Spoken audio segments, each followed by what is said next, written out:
Game changer event first of its kind like డల్లాస్లో జరగబోతుంది. ఎలా జరగబోతుంది, ఏంటి దాని స్పెషాలిటీ?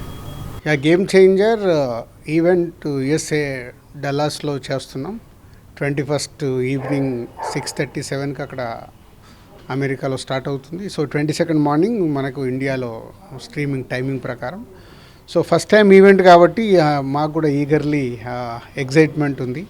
సో ఈరోజు ఈవినింగ్ ట్రావెల్ అవుతున్నాం. హీరో, నేను, director and chief guest Sukumar అందరం ట్రావెల్ అవుతున్నాం. సో అక్కడ వెళ్ళి ఈవెంట్ని సక్సెస్ఫుల్గా చేసి మీ అందరికీ అంటే ఒక వావ్ ఈవెంట్ లాగా చూపించాలనే ప్రయత్నంలో ఉన్నాం. సో ఈ సంక్రాంతి దిల్ సంక్రాంతి అని ఇండస్ట్రీ అంతా అంటూ ఉన్నారు. మీకు ఎలా అనిపిస్తుంది?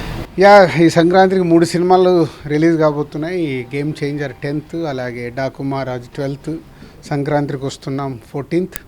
సో న్యాచురల్గా 3 సినిమాల్లో 2 సినిమాలు మా ప్రొడక్షన్ హౌస్ అయితే బాలకృష్ణ గారి సినిమా సితారా, అది కూడా మాదన్నట్టే. సో 3 సినిమాలు అద్భుతంగా ఆడుతాయి అని నమ్ముతున్నాను. సో ఏ జోనర్కి ఆ జోనర్గా ఉంది.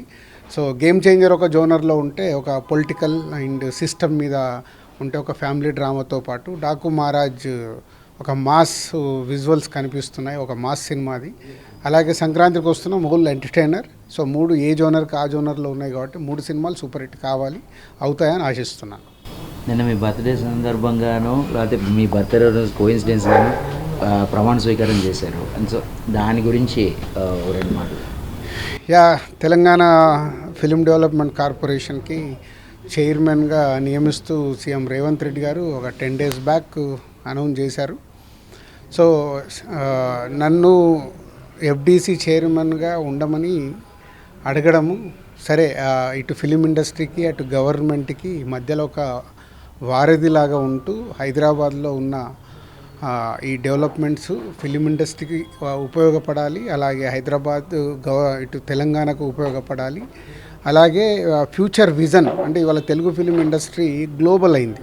సో మనం లాస్ట్ ఒక 2-3 years నుంచి చూస్తుంటే మన సినిమాలన్నీ పాన్ ఇండియా సినిమాలు గ్లోబల్గా రీచ్ అవుతున్నాయి. నాట్ ఓన్లీ ఇండియా, అదర్ కంట్రీస్కి కూడా రీచ్ అవుతున్నాయి. సో దీన్ని ఇంకా బిగ్గా చేయాలి, అన్ని ఫెసిలిటీస్ పెరగాలి. ఇక్కడ పెద్ద పెద్ద సినిమాలు ఇంకా సులభంగా ఇండియాలో ఉన్న అదర్ లాంగ్వేజ్ వాళ్ళు కూడా హైదరాబాద్లో షూటింగ్ చేసుకోవడానికి వాళ్ళకి కావాల్సిన ఫెసిలిటీస్, ఇటు ఆల్రెడీ తెలుగు సినిమా ఎక్కడో చాలా గ్రో అయి ఉంది. దీన్ని ఇంకా పెద్దగా చేయడానికి అటు గవర్నమెంట్కి ఇటు ఫిలిం ఇండస్ట్రీకి మధ్యలో ఉండి చేయాలని ప్రయత్నం చేసి ఇంకా చాలా చేయాల్సినవి ఉన్నాయి. ఒకప్పుడు మన ఎఫ్డీసీ అని అంటే చాలా ఇటు చిల్డ్రన్స్ ఫిలిం ఫెస్టివల్ కానీ ఇటు అవార్డ్స్ కానీ అవన్నీ ఉండేటి, మెల్లిగా డైల్యూట్ అయ్యాయి. అవన్నీ మళ్ళీ ప్రాపర్గా ఫిలిం ఇండస్ట్రీకి ఒక ఎనర్జీని ఇవ్వాలి, ఒక ఎంకరేజ్మెంట్ని ఇవ్వాలి. అలాగే గవర్నమెంట్ నుంచి రావాల్సినది ఏదున్నా ఫిలిం ఇండస్ట్రీకి అన్ని పనులు చకచక అయ్యేలాగా నేను ఉండి చేయించాలనే ప్రయత్నం మొదలుపెట్టాను. సో ఈ సంక్రాంతి అయిన తర్వాత ఇంకా ఎఫ్డీసీ పైన ఫోకస్ చేస్తాను. So back to back publicity మొత్తం అంతా హెక్టిక్ స్కెడ్యూల్ మీ మీద ఉంది. సో ఎలా ఫేస్ చేయబోతున్నారు ఈ కమింగ్ డేస్ అని?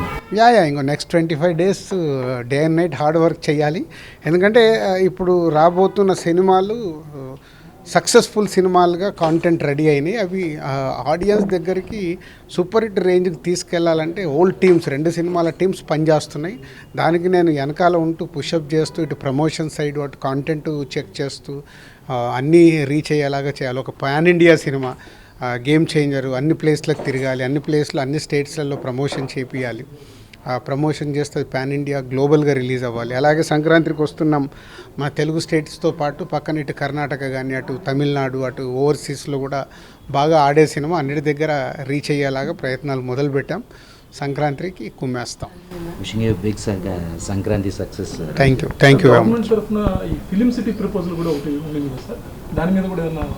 ఆల్రెడీ సీఎం రేవంత్ రెడ్డి గారు అది చెప్పారు నాకు. అంటే రాచకొండ దగ్గర ఏదైతే గవర్నమెంట్ అప్పుడు ఫిలిం ఇండస్ట్రీ కోసము ఒక ప్లేస్ అలాట్ చేసిందో దానిపైన ఫోకస్ చేయాలి.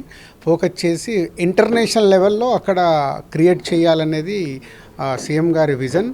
సో ఎఫ్డీసీ చైర్మన్గా నేను చెప్పాను కదా ఇందాక, ఇటు ఫిలిం ఇండస్ట్రీకి ఎలా ఉపయోగపడుతుంది, ఈ గవర్నమెంట్ నుంచి చేసుకోవాల పనులన్నీ ఫిలిం ఇండస్ట్రీకి ఉపయోగపడేలాగా చేయాలి. అలాగే తెలుగు సినిమాని ఇంకా పెద్దదిగా చేయాలి. దానికి నేను చైర్మన్గా ఉన్నప్పుడు కావాల్సినవన్నీ చేయాలి. గద్దర్ అవార్డ్స్ కూడా ఎప్పటి నుంచి స్టార్ట్ అవుతున్నాయి? యా, నెక్స్ట్ ఇయర్ నుంచి ఆ అవార్డ్స్ కూడా ఇవ్వబోతున్నారు, Telangana state film Gaddar awards. So అవిటి మీద కూడా కమిటీ ఆల్రెడీ ఉంది, ఆ కమిటీతో పాటు డిస్కస్ చేసి ఫైనల్ చేయాల్సిన థింగ్స్ ఉన్నాయి. ఇంతవరకు ఎఫ్డీసీకి చాలా చాలా పెద్ద పెద్ద అంటే ఎంఎస్ రెడ్డి గారి దగ్గర నుంచి చాలా మంది ప్రముఖులందరూ అంటే ఏపీ ఉమ్మడి ఏపీ దగ్గర నుంచి చేస్తారు.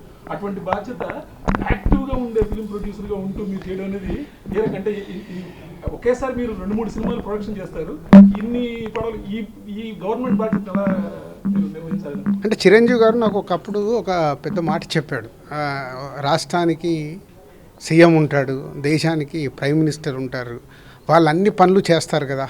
సో చేశారంటే మనం కూడా ప్లాన్డ్గా పనులు చేస్తే పెద్ద కష్టమేం కాదని ఎందుకో ఒకరోజు జనరల్ టాపిక్లో చెప్పాడు. అది నా మైండ్లో ఉండిపోయింది. అంటే నేను ఒక్కొక్క సినిమా తీసినప్పుడు బాగా తీస్తున్నాను అనుకునేవాడిని. అలాగే 4 సినిమాలు తీసినప్పుడు తీయగలిగాను, ఒక సంవత్సరం 6 సినిమాలు చేయగలిగాను. ఇన్ని చేయగలిగినప్పుడు లీడర్షిప్ కరెక్ట్గా ఉంటే ఎన్ని పనులైనా చేయొచ్చు. దానికి కూడా లీడర్షిప్నే లాగా టీముని తయారు చేసి చేస్తాం. స్టూడియో పెట్టే ఆలోచన కూడా మీరు ఏమైనా ప్రత్యేకంగా ఉంది అంటే మీరు ఆల్రెడీ ఎగ్జిబిటర్ అంటే ఇప్పుడు ఈ 2 ఇయర్స్లో నేను స్టూడియో గురించి చైర్మన్గా ఉండి ఆలోచించాను. అది మా కంపెనీ నుంచి CEO వస్తున్నాడు, సో వాళ్ళు చూస్తారు. మాకు ఒక దగ్గర ప్లేస్ ఉంది, దాంట్లో స్టూడియో అనుకున్నాము. బట్ ఇప్పుడు ఎఫ్డీసీ చైర్మన్గా ఉన్నప్పుడు నా కోసం కాదు, నలుగురికి ఉపయోగపడే పనే చేయాలి, నేను అదే చేస్తాను. అన్ని పెద్ద సినిమాల్లాగే దానికి ఉంటుంది. తప్పకుండా 2 రాష్ట్రాల్లో పక్కాగా ప్లాన్ చేసి చేస్తాం.